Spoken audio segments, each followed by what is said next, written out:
for all of you other podcasters out there, for all of you out there who are at 100,000 subscribers, 50,000 subscribers, 84,000 subscribers, for all you other YouTubers out there who have a wrestling podcast, the JT and Candy Show. JT just has one word for you, and that is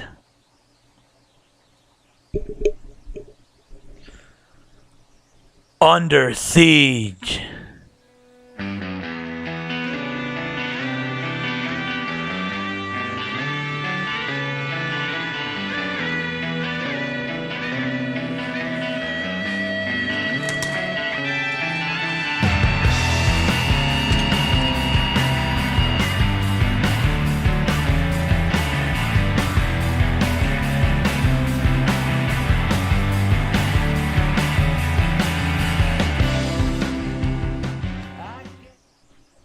Yeah, so You already have your whole little setup over there. I know it's The one person, your little stupid mic, your little stupid light, your little stupid table. I was trying to make room for you, but you want to keep on hiding from everybody. I don't know why you keep on saying, after we hit 20 subscribers, you're gonna come back, right? Is that what's going on over here? You hiding? Oh my God, WWE Raw, the night after TLC. I can't tell whether this Raw was the most boringest Raw or the most interesting Raw, because the way it started off in the beginning kind of had me almost falling asleep. But then the way it ended, we had Shane McMahon show up with the whole crew of SmackDown. They came down like the way the Shield came down, and Shane McMahon came to the ring. The entire SmackDown locker room surrounded the whole ring, and Shane McMahon only had one word for Kurt Angle, and that was "Under Siege." Kurt Angle took off running like a little bitch, and Shane McMahon sent the entire SmackDown locker room to the back to pretty much give the entire locker room of Raw a beatdown, a small teaser for what they're gonna get at Survivor Series. We're gonna have Raw versus SmackDown, and that's pretty much how the show started off. We had Kurt Angle come down to the ring. He came down, and he pretty much told everybody what the Survivor Series card was going to be. We're going to have a champion versus champion. We're going to have a 5-on-5 SmackDown versus SmackDown. I mean, SmackDown versus Raw. So Survivor Series is shaking up to be a pretty good pay-per-view, because we're going to have every single champion go against their champion.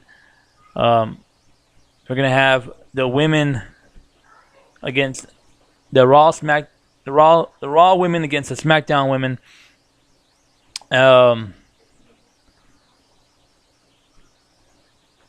So what it looks like for Survivor Series,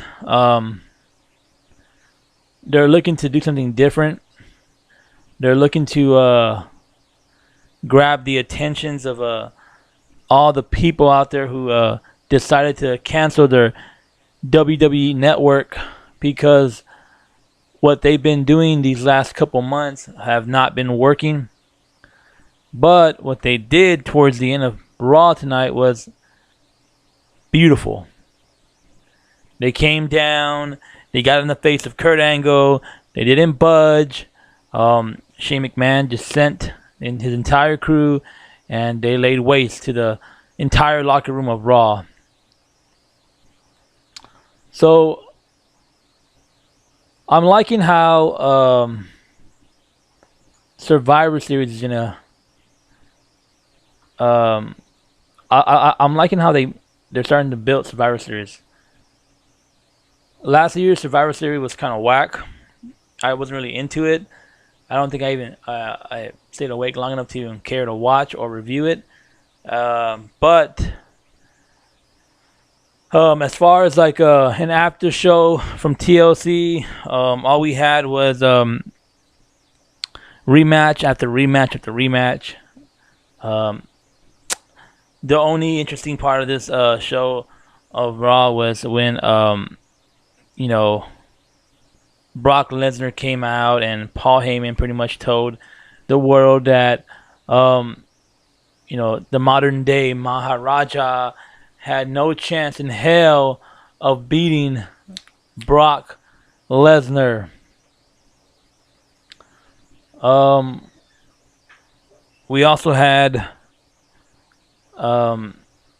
AJ Styles come out and team with the Shield to go up against Miz and Cesaro and Sheamus. That was pretty interesting to see AJ Styles with the Shield for the first time. What do you think about that, babe? What do you think about having AJ Styles on Raw for one night only? Sounds like they're just trying to put anybody in there in that team. It kind of lessens the value of the Shield. Why? Why? Yeah. Because it's not really the Shield if it doesn't have like the original members. If it's gonna be a duo with another person, then they should have a different name. I mean, Roman Reigns is gone. He's been gone for like a couple of days now. I mean, what else are they gonna do? They gotta make. I mean, well, they don't need to have a third person. Well, I mean, there's a Shield. They gotta have somebody in the middle. No. They should just be like, we will wait for our brother, Roman Reigns. He is the real member of the Shield. I can't find the shit for now. What do you think about Shane McMahon coming down from the crowd and getting the face of Kurt Angle and pretty much telling his entire crew to lay the smack down on every single wrestler in the back? They came down and pretty much destroyed everybody. I know, it sounds interesting. Makes me think I should have watched it. Well, you missed part of the clips that are playing in the background. I mean, I have clips in the background. In case you didn't really see Rock, I know you don't really watch Raw. You're too busy doing other things, like cooking dinner.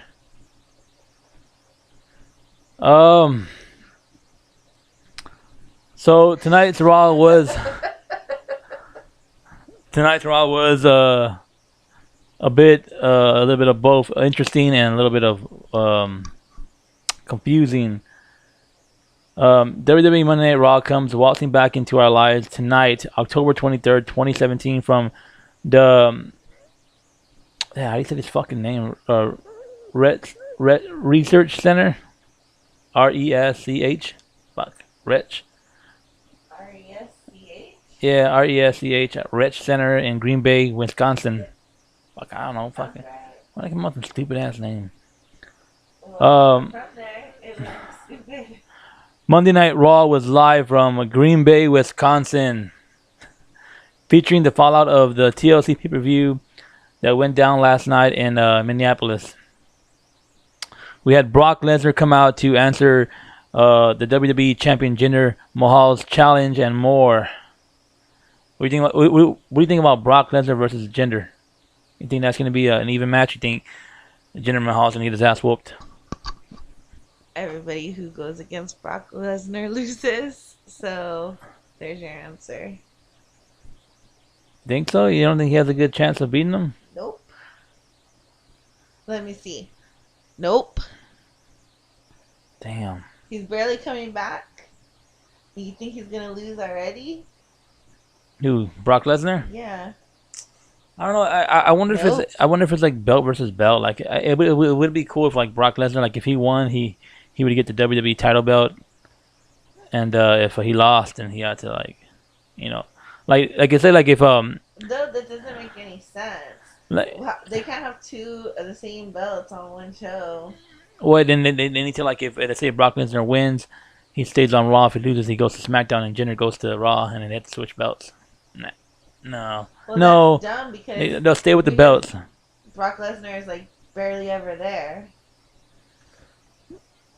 so they can't switch. That sucks. I really want to see the. Look at that jabroni musician guy. He's always sitting there playing his music. When do you wrestle, bro? When do you wrestle? And he still got interrupted by guess who else? Jason Jordan, and they had a rematch for their. They had another rematch tonight for, and I mean, yeah, he interrupted him again. At least he didn't come on and throw freaking like lettuce and shit at him. Um, so the show opened up with a still picture recap of TLC, focused on the handicap TLC main event. Live in the arena, Kurt Angle makes his entrance, walking a little gingerly, but he's all smiles. He says he's been a whirlwind as you still got it. As you still got it, chance rain down. He thanks the crowd and says every story has a beginning, a middle, and an end. Man, the crowd pretty much tells that to everybody. You still got it. If Hulk Hogan came out, they'll chant that. You still got it. Kurt Angle has like so many like chants like "You suck, you suck." Now it's "You still got it." Come on, man. I'm sure freaking Hulk Hogan still has it too. But your Ric Flair can come out and lay the smackdown as well. You still got it. I got it. He never lost it to begin with. I mean, just because they made him general manager doesn't mean he actually retired wrestling. Well, yeah, he did retire wrestling because he hasn't wrestled in what was it, like 11 years or something. Yeah, but they got him from So they bought him he they bought him from retired. TNA. I mean, eventually they're gonna like get rid of this whole like general manager gimmick and he can start wrestling again. Like this is how they brought him in. You know, as general manager. Then of course they're gonna have him wrestle. No, because uh, the other guy, Daniel Bryan, he can't wrestle. So he still needs to have like a general manager. Daniel Bryan's waiting till his contract's up and he's gonna go to Ring of Honor. Mm. Well, So that's dumb. I mean, like, it's good for him, but that's dumb for his health. um, so I back don't to know the yeah, story, back to but Kurt Angle over here. Every story has a beginning, a middle, and an ending. Last night he wrote a new chapter in his life when he was inducted into the Hall of Fame, WWE Hall of Fame. He didn't think things could get better, but last night was like a dream come true. Oh, it's true. It's damn true. But as a famous man once said, that was last night. This is tonight. Survivor Series is coming up, and it has a special place in the heart since he debuted at Survivor Series against his first match. I forget who it was. I think it was John Cena. No, it wasn't John Cena. What the fuck am I thinking about? who? Kurt Angle when he first debuted, it was at Survivor Series. Um, and this year it's going to be Raw versus SmackDown again, but against Beth and champion against champion. Alexa Bliss will wrestle Natalia. The Miz will wrestle Baron Corbin. Dean Ambrose and Seth Rollins will wrestle the Usos, and Jinder Mahal will wrestle Brock Lesnar. At least they're wrestling the Usos and not the fucking, oh, not the, uh, Bootios. I know, right? Man. So we're gonna have what? But you know what? Kurt Angle didn't even get a chance to announce who the five people are gonna be that are gonna go against Raw. I mean, the five Raw competitors that are gonna be against SmackDown. He was interrupted by Shane McMahon. I wonder what's gonna happen tomorrow on SmackDown because SmackDown came out and they pretty much laid waste to Raw. So I wonder if they're gonna debut tomorrow on SmackDown and do the same. Probably. That's what Yeah, they always do. but I wonder if they're gonna wait to the beginning of the show or the ending of the show. If I was Raw, I would start with the beginning of the show. Boom, just come out and just fucking lay waste to everybody before the show even starts. Because I mean that'd be unexpected, right? No. Or towards the middle of the show, or something. Mm, Yeah, well, it has to be either in the beginning to make an impact or at the end to leave you like speechless. Not in the middle. Well, it's gonna be well. I don't know. When I think Survivor's what 2 weeks? 2 weeks from now. So they got 2 weeks to build this shit, and so far they did a pretty good job. 2 weeks? That's soon. I want to say it's freaking next week, but I'm not sure. Yeah, because Let me look it up. also say that Survivor Series is the elimination match 5-on-5, and there will be two of those, a men match, um, November 19th. and a women's match. So they're doing something different this year. They're gonna have the men go 5-on-5, and they're gonna have the women as well go 5-on-5. So man, it's gonna be a big ass fucking show. You're gonna have all the champions against the champions. We're gonna have a 5-on-5 match against the men and the women. So it's gonna be like this is shaking up to be like a 3-hour show or some shit like that. God, that's gonna be a long ass review too. I mean, it sounds like a pretty good show. Hopefully, it lives up to the expectations. So far, Raw's GM makes sure his show is the most dominant show in WWE after the main event that we saw. This like this is it's the background here. Yeah, Shaking. he makes sure that it's the most dominant show because you stole all of the people from SmackDown and made SmackDown boring. Look, Shane McMahon came out and just laid waste to everybody back there. Like he's like, get the out of my ring. So Kurt Angle wants to make sure that his show rises to the top at Survivor Series. He says it's true, it's damn true. Then we get the Miz and the Bar with Curtis Axel. He says he's so sick of hearing Angle's voice, and this isn't their show; it's his show. Does he think he can save the show last night? No, he says that he thought that I can't read for shit. I'm sort of guy. I hate reading. The Miz pretty much told Angle that you think just because you debuted last night with the Shield, you think that you saved the show, and instead of coming out and debuting with the Shield, you should have just stayed in the back because Dean Ambrose and Seth Rollins pretty much said that they can take on anybody 5-on-5, 6-on-2, whatever, and Kurt Angle should just let him be. He didn't have to get involved. I mean, he should have done that. He should have done what was right, but instead he abused his power for one last run in the spotlight. What do you think? You think Kurt Angle took advantage of Roman Reigns being sick just so he can have one good comeback? Yep. Or you think he was taking the initiative and because because like there's how many people are in there that you never see? Pull somebody out of the back. Exactly, right? So many people in there. I mean, who are not featured on the show. This could have been the prime time to bring somebody else up. Like who? Like man, who do we have back there? Like shit. Like it was kind of last minute. And who didn't wrestle last night? Shit. Like who do they have that they haven't used in a long time? Like, I don't know if they have anybody. Had anybody at the last minute? I don't know, but there's always people back there just sitting at the table eating their food. Right. You see it on on catering. Show, on the Diva show. They just sit in the back watching the other people. Yeah.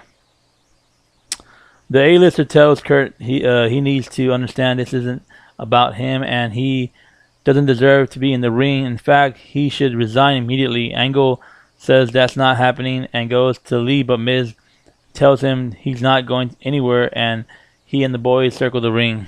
Like seriously, you're gonna circle the ring and try to attack the general manager. You're just gonna get fired in the process. I mean, you can't just go and attack him. Like last night was the only time that he was wrestling. You can't just attack him afterwards. He's still general manager. I don't know. I knew that they weren't actually gonna attack him because it's not gonna happen. They use that as an excuse to have the Shield come out with their old intro. I think they're Sierra Hotel India Echo Lima Delta Shield. That's whenever they come out, they use that. That's like their intro or some shit like that. That's all you heard in the background. And of course, Ambrose and Rollins make their way to the ring to back up their honorary member Kurt Angle and slide in, sending Miz and his goons. I thought you said that other guy was over there. What guy? Um, AJ Styles? no, the other one, the son. He was where? You know, he was in there. In the Shield? No, not in the Shield, but he was talking to them. I did? When did I say that? You know who I'm talking about, right? Yeah, fucking what's his Shane face? McMahon. Shane McMahon. Yeah, that happened in the end. Oh, okay. We're still in the beginning part of Raw. Oh. You're like gone. Oh, alrighty. Let me see. Angle says he wouldn't be so sure, and in fact, he's making a match right now: Miz and The Bar against Dean Ambrose and Seth Rollins, and a superstar that attended TLC last night and decided to stay an extra night. He told Miz that the third member that is going to team with the Shield is going to be none other than the phenomenal AJ Styles. So there we have it. Kurt Angle makes a match with the Shield, AJ Styles versus The Bar and The Miz. Which at first I thought was going to be a good match because we have AJ Styles to team with the Shield. But in fact, it was the longest match of the night. Not only the longest match of the night, but this match had 4 commercial breaks. 4 commercial breaks. Are you kidding me? Like, seriously, are you fucking kidding me? 4 commercial breaks? I mean, I understand 2. But 4? Yeah, it was they were better off saving this match for the main event. But they didn't. And we got what we got. We get what we get. That's the bottom line, because Stone Cold said so.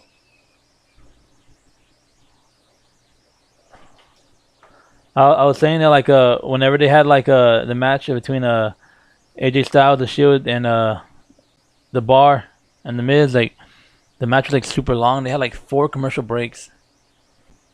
That's how long the match was. I was like, fuck, man, like it was sucked. Let's see, yeah, that's a long. That's just long, dude. Damn. This is a long review right here. It says Sheamus and Rollins to start. The Celtic Warrior grabbing a side headlock and taking the Architect over the ground. Shoot off, shoulder block, leapfrog, and Seth Rollins takes him down for a mount for mount punches. Boots in the corner, tag to Ambrose. He comes off the top rope with a sling lariat and a corkscrew elbow drop for a quick cover. Chop face to post. Denies. Dean goes for mount punches in the corner to follow. Blah fucking blah. 4 commercial breaks later, we have for real. AJ and the Shield win by pinfall with the phenomenal forearm from Styles on Cesaro. AJ celebrates with the Shield for a moment, and Kane interrupts. The Big Red Machine gets in the ring, and all hell breaks loose. I honestly thought that we were gonna have Braun Strowman come out and attack Kane, but that wasn't the case. He didn't even show up on Raw tonight. I mean, I know last night they pretty much shoved him inside of a garbage truck and, you know, had the compactor compact him inside, but damn, the dude dead or what? I mean, all we saw was the truck drove away, and that's it. So I don't know if Braun Strowman's hurt or just keeping him away or what the hell's going on. But anyways, where was I? The Miz and The Bar joined the attack. Chokeslam on Rollins. He dumps Ambrose out like a sack of potatoes to close things up. So there you have it. Um, while the Shield and AJ Styles, while they may have won the match, they also got their asses whooped in the process. So I hope it was worth it, guys. Um, After another commercial break, of course, fuck. We get a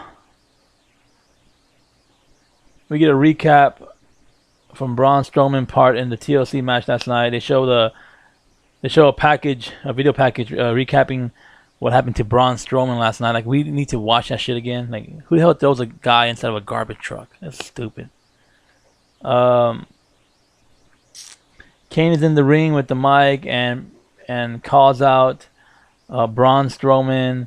He says they called him a monster among men, and he had to see him for himself. He had to see for himself, and what he saw was a pile of trash. 385 pounds of nasty, stinking human refuse. So what the fuck? Like, seriously, I don't. It's not like reading this people's shit because refuge, right? Yeah, make any sense at all.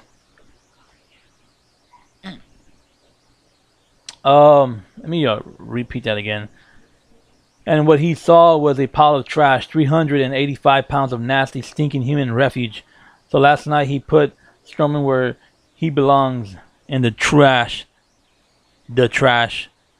The trash. The garbage truck. Whatever. So what are we going to get? Strowman versus Kane? Is Strowman going to be on... I don't understand how it's going to work.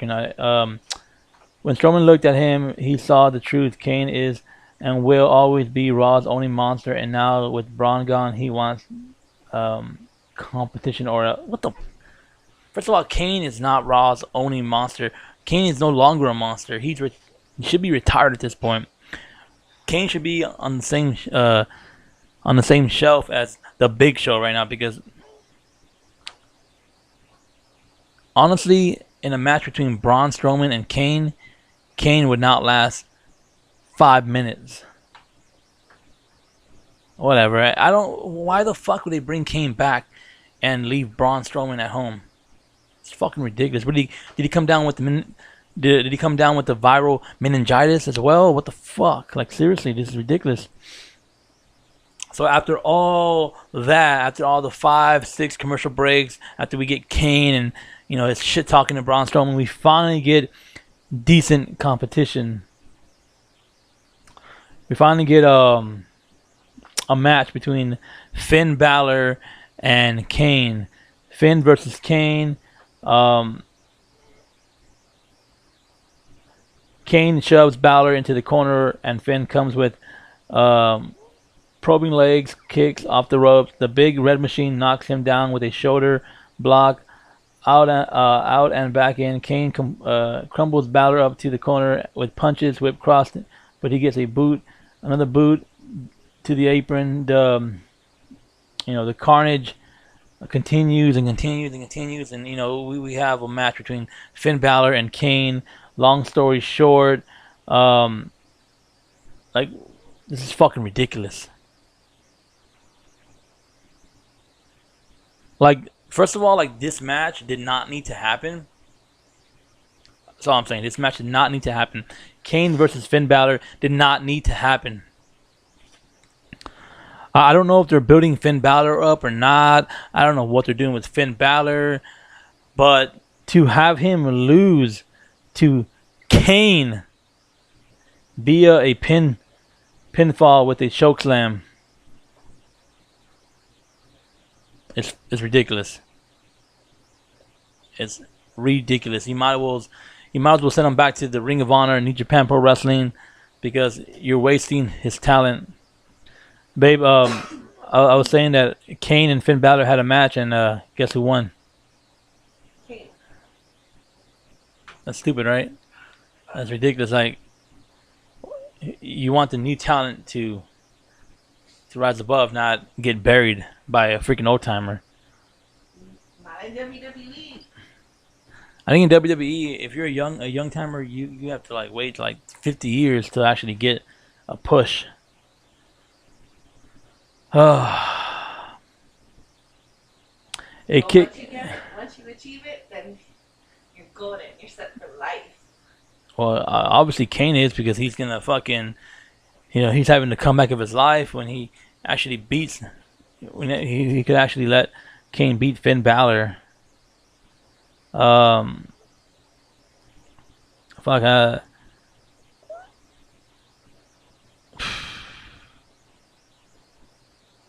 Yeah. So that was a waste. Then we get another rematch. We get Asuka versus Emma again. I wouldn't even doubt it. We have Asuka versus Emma again next week and the week after. Like, it never fails. Like, after the pay per view, we always get the rematch.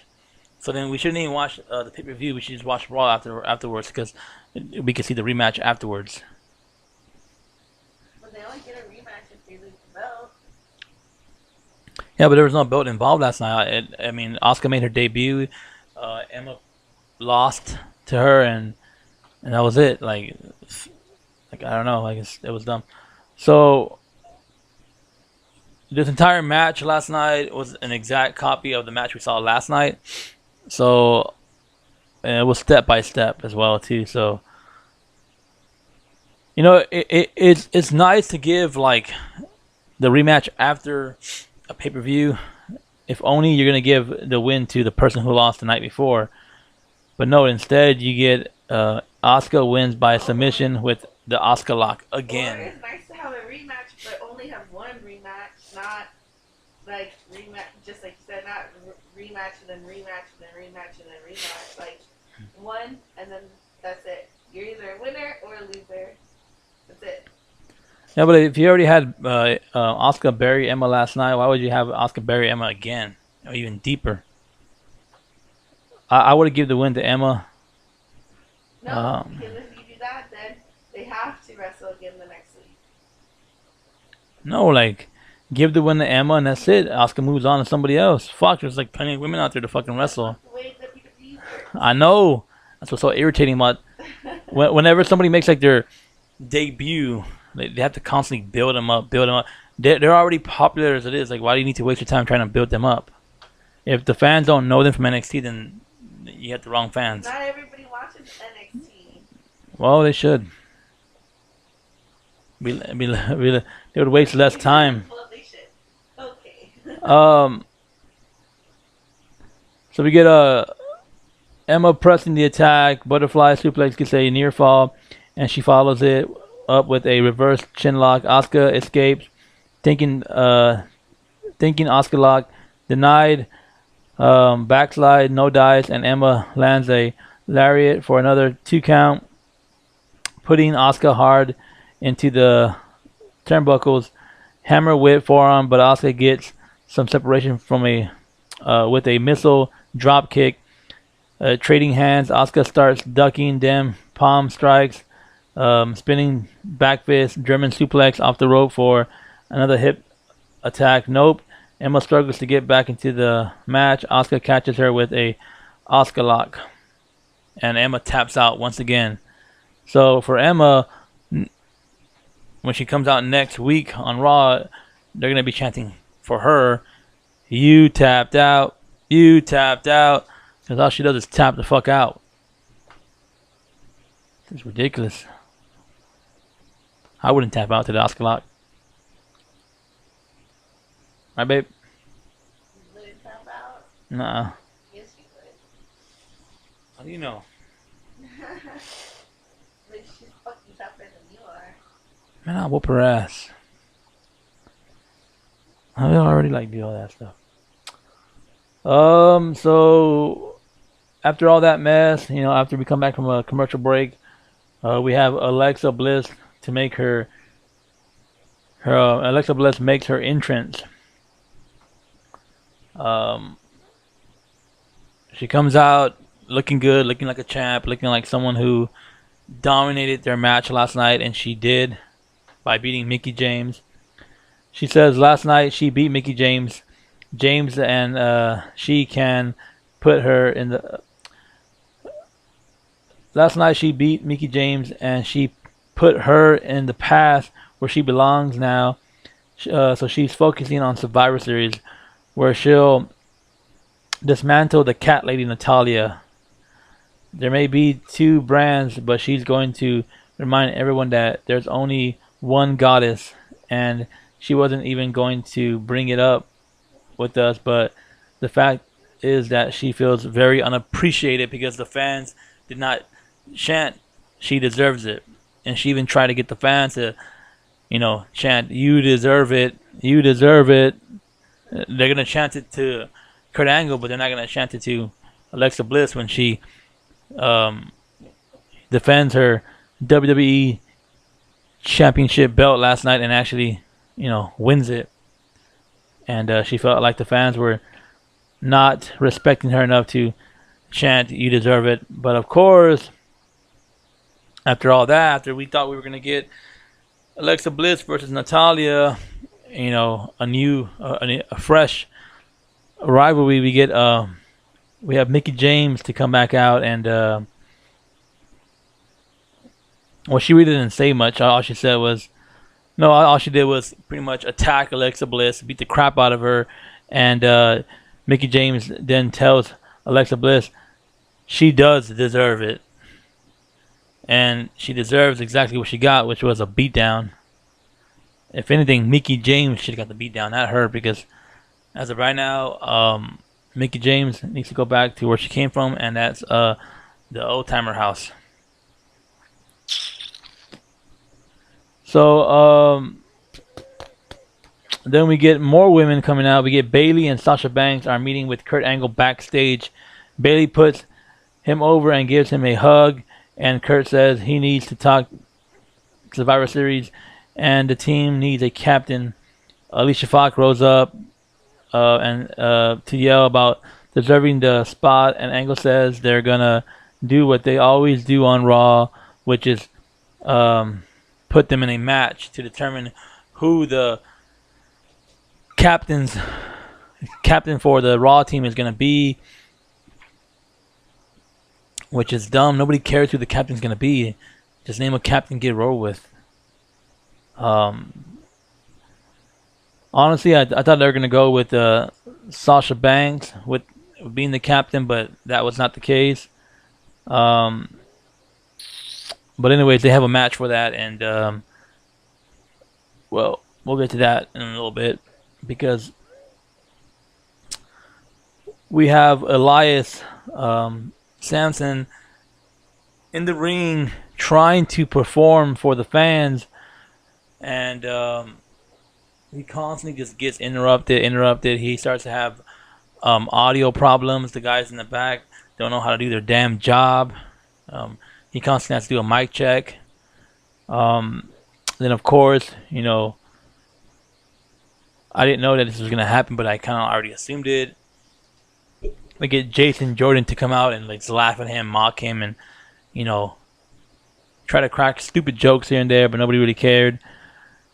So after all that mess, we get Elias versus Jason Jordan again. We get a TLC rematch,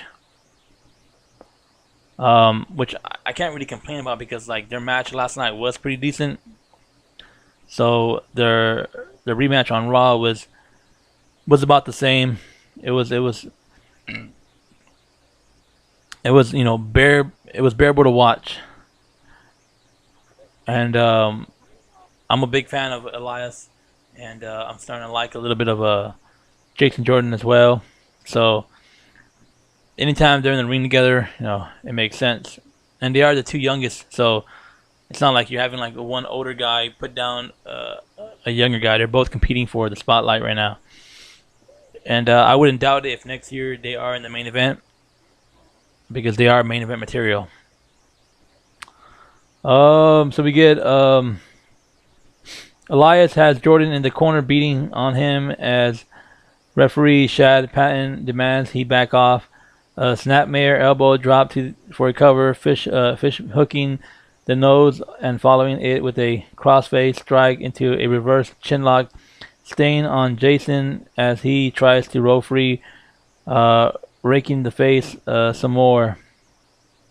Another suplex, overhead belly to belly suplex follows, and the action heads outside. Jason rams Samson into the barricade a few times running.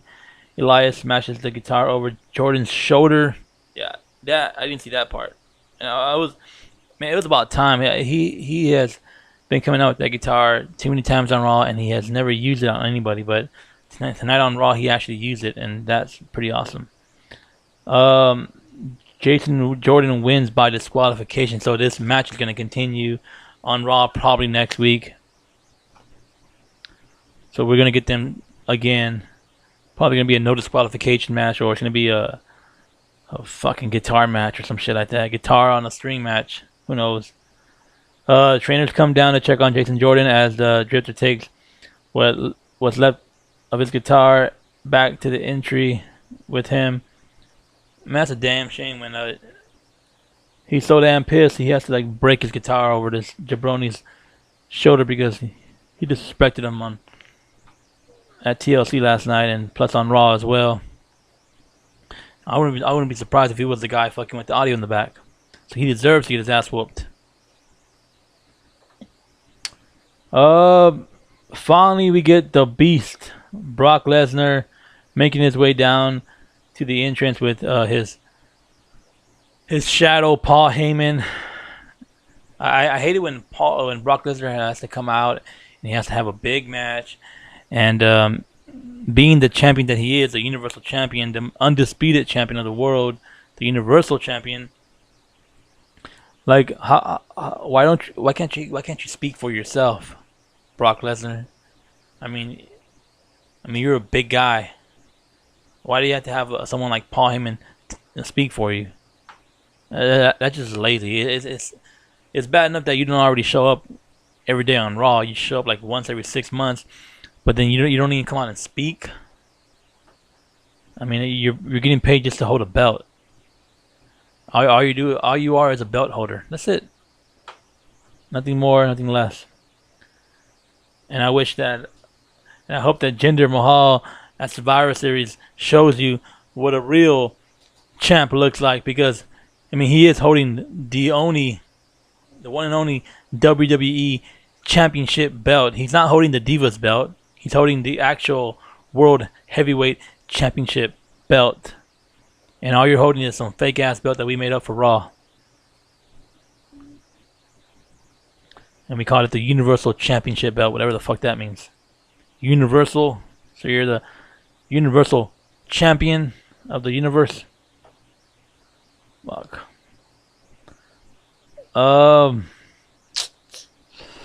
We get a recap of Jinder Mahal challenging Brock Lesnar for a match at Survivor Series. Meanwhile, Brock Lesnar comes out with Paul Heyman. Paul Heyman tells Jinder Mahal that every single person that Brock Lesnar has wrestled, he has respected, and he had pretty much built him up. He didn't make fun of him or anything. He didn't disrespect him in any kind of way. But when it comes to you, we have no respect for you. As a matter of fact, you are a fake champion. You are a paper champion, and your championship reign makes your reign as champion is just like how you say it? What's the word I'm looking for? Not over, more like never really existed. You know, you're just a fake champion. But when in reality, Brock Lesnar is the fake champion, and Jinder, even though he's gone to several links to keep the belt, I mean at least he's still the champ, and at least he makes his he debuts on SmackDown every single week, and he defends that belt every single pay-per-view. So you want to call him a fake champion? Well, at least he defends his belt every single month. Every single chance he gets, he defends that belt, and he wins it. Paul Heyman tells Jenner that he's not Brock's contemporary or counterpart. He's not even a worthy pretender to be the WWE champion. When we think of the title, we think of men like Bruno Sammartino, Hulk Hogan, Macho Man, Ric Flair, Triple H, Shawn Michaels, and John Cena, and Brock Lesnar, whatever. Brock Lesnar held the belt, and he was gone for like 6 months at a time. With Daniel Bryan and Shane McMahon realized they got the shaft, and don't think that Lesnar is marching in defense of Raw. There is no battle for brand supremacy because any brand that has Brock Lesnar in number one, is number one, or whatever. Brock Lesnar already did this one time. He had the belt. He came around every so often. He was gone for a long time, and he finally lost it at WrestleMania. And the only reason why he lost it was because Seth Rollins cashed in Money in the Bank and stole it from Brock Lesnar. And now he has the Universal Championship belt, and he's doing the same thing. Whatever. Nobody cares. I mean, what are we going to get Brock Lesnar at WrestleMania again? With Bill Goldberg? I mean, I know Bill Goldberg's going to make his return. Brock Lesnar's going to hold that belt all the way to WrestleMania, and he's probably going to lose it to Roman Reigns. And that's where I hope he turns heel. But whatever. Man, this fucking review is long. I'm pretty tired. Ready to take over? Take over. Oh. It's time to. We got Alicia Fox. Still have the cruiserweights, and we get the main event.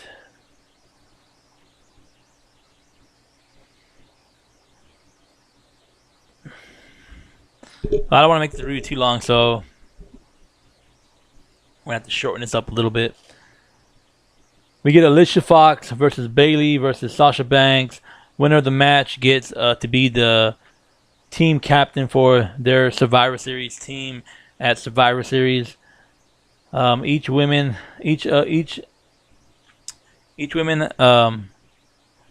wrestle. They show off their how tough, how physical they are. I'll give it to Alicia Fox. She did outperform both Sasha Banks and Bayley tonight. As a matter of fact, not only did she outperform them, she actually won this match. Even though it was kind of a cheap shot to Bayley, she still won and she earned the rights to be the women's champion. Oh, I'm sorry, the women's Raw team leader at Survivor Series. So there you have it. We're gonna have a nobody like Alicia Fox to lead the women against SmackDown at Survivor Series. So I can already tell you, Raw women versus SmackDown women. The Raw women have no chance in hell of winning. Only because not only did they get their asses whooped tonight, but we have Alicia Fox leading them. Finally get to our cruiserweight match of the night. Team Lucha versus Team Enzo Amore. Which I thought was a pretty awful and pointless match. I mean, you have a 3-hour show like Raw, but you can't utilize the cruiserweights like you utilized them last night. I think the cruiserweights had like 3 matches last night. So why couldn't you just have, 3 different matches on Raw? But no, instead you want to put them all together in one match. You're always gonna have these 3-on-3 matches, 6-on-6 matches, 10-on-10 matches. Like seriously, like you're gonna use all your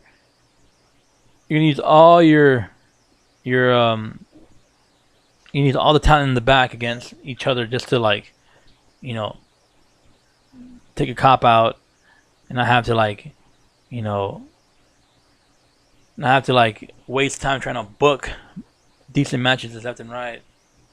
Where you think you're going? Show's not over. You can't leave yet, babe. See no break time.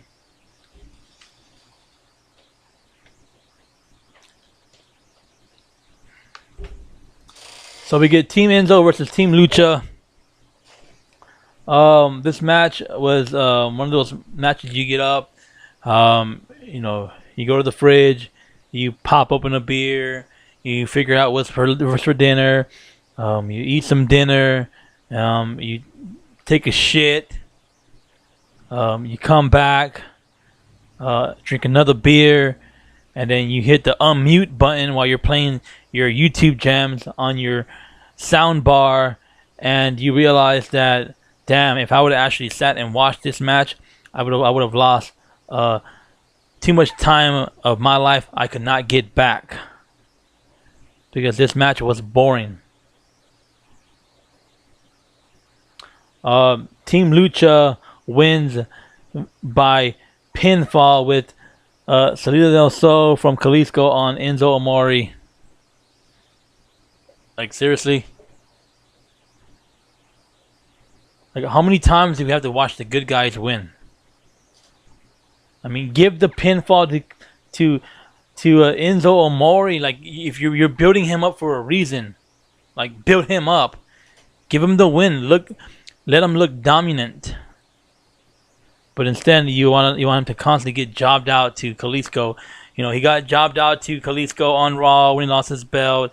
He got jobbed out to Jalisco again on Raw when they were having a 20-on-20 match. For what? Every time I think they're making Enzo look strong, he looks like your typical jobber. So after all that mess, I can't even talk. After all that mess we got with the cruiserweights, we finally get to our main event, which was which finally caught my attention. I was only walking into the room when I saw this going on. I was like, "What the hell?" We have Team SmackDown coming down from the fans, from the crowd, looking like they're you know, a bigger version of the Shield. Instead of wearing black, they're all wearing blue. I'll give it to SmackDown. They did look good. They did look strong. They did dominate everybody in the back. It reminded me of when the Nexus came and just destroyed Raw, destroyed John Cena. So we get Kurt Angle makes his way to the ring, doing his "you suck" bullshit chant, whatever you want to call it. He says on behalf of Raw superstars, he can tell you that they can't wait for Survivor Series. Yeah, right. They can't wait they're so excited about Survivor Series. They can't wait so much that they ended up just getting their ass whooped anyways. Oh my god. They should have been better prepared for this shit. It's the only time of the year they go head to head with SmackDown and pit their best stars. He has their 5 best men right now, and he's going to announce them. Yeah.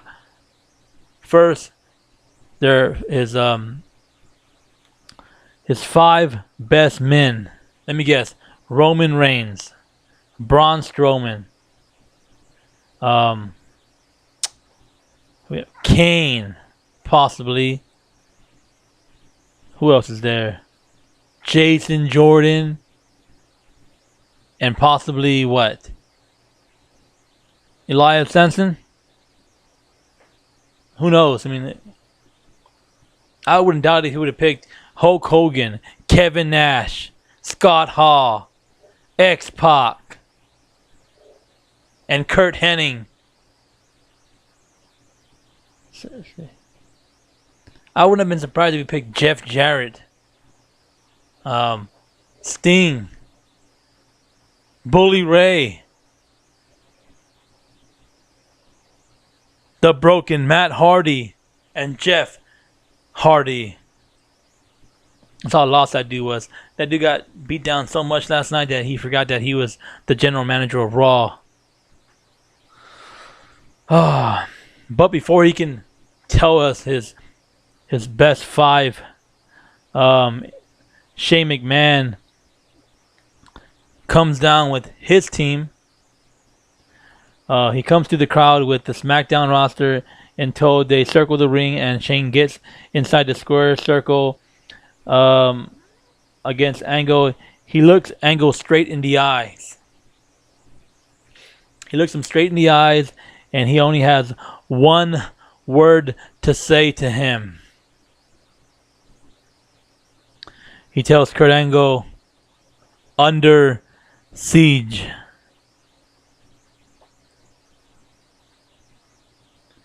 Kurt Angle, don't know what the hell he did, but he got scared. He tucked his tail between his legs and he ran to the locker room. So then Shane McMahon told his guys and his girls, "Go get them."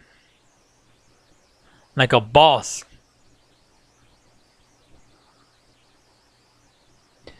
When they first get to the locker room, they beat the crap out of Titus O'Neil. They beat the crap out of Titus O'Neil worldwide. Then they beat the crap out of Jason Jordan, Matt Hardy, Finn Balor, Gallows and Anderson getting ass whooped as well. Then we get the Shield trying to sneak attack, but it's just two of them, and they got their asses whooped. Then we get Sasha Banks, Bayley, and the rest of the women locker room, and they get their asses whooped as well by their SmackDown women's team. So when it's all said and done, and the dust has settled, every single jabroni in the back, every single jabroni on Raw got their asses whooped. WWE SmackDown Live laid the SmackDown on Raw tonight. And just like this show, we're going to lay the SmackDown on every single person out there who does not hit that subscribe button.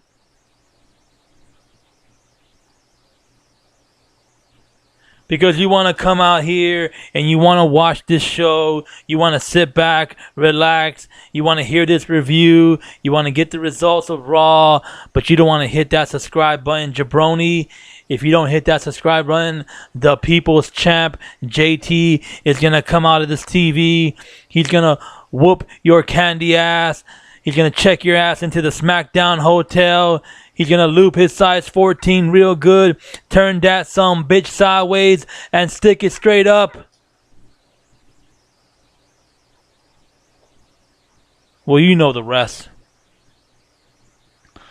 But I'm just playing around. I'm not going to whoop your ass. If you want to go and hit that subscribe button, you can. If you don't want to, that's fine. This is the JT and Candy show. We had Candy behind the mic. She's in the back telling me, the only way I'll come back out is if we get 20 subscribers, blah, blah, blah. I'm like, look, man, if you don't want to be on the show, you don't want to be on the show. If you're upset that we only got, so many subscribers, then just be upset about it and don't cry. But if you guys want her to come back out, let's get that 20 subscribers, if not 25. But when it comes down to it, whether you subscribe or not, whether you hit that like button or not, I come out here, I do this show, I do it for fun. I'm not getting paid. I don't have a Patreon that you can go on and hit me up. Um, I come out and do this show because I like to talk about wrestling. I like to give my opinion. I like to give the results of Raw, SmackDown, whether I'm talking about Ring of Honor, New Japan Pro Wrestling, NXT, the Bullet Club, TNA, whether it's Lucha Underground. I enjoy coming out here and giving you my opinion, giving you the facts, the results. And if you're out there listening and watching, that's fine. If I'm just talking to myself, whatever. But the fact of the matter is this: I come out here and I do this for for you guys, just to have a different outlet to listen to, because I know that there's other people out there, there's other guys out there who do this, and all they do is shit all over their fans. I know this one guy that I watch all the time, and all he does is shit all over his viewers, his subscribers. He treats them like shit. If you don't agree with his opinions, he'll bench you. If you try to say that Raw was a perfect 10, and he thinks that Raw was a negative perfect 10. And if you don't agree with his opinions, he treats you like a piece of shit. Even though you have all these subscribers who are subscribing to you, even though you have all these viewers out there who actually watch you, you want to shit all over them just because you don't agree. They don't agree with you, and you don't agree with them. Whatever. And don't get me wrong. The only reason why I still watch your show is because when it comes down to it, you do know your shit, and you do talk the talk, but at the same time, as a viewer, as a fan, I will no longer let you shit all over us. And whatever. But this show is not that kind of show. So like I said, if you enjoy what you watched tonight, if you want to see more of the JT and Candy show, if you want to see, if you enjoy watching Raw is War, and if you enjoyed entering the war zone, because on this show, after Raw is over, after we've seen Raw is War, when you hit that play button to watch your WWE Raw review and results, after you hit that play button, just know that when you do, you just entered the war zone.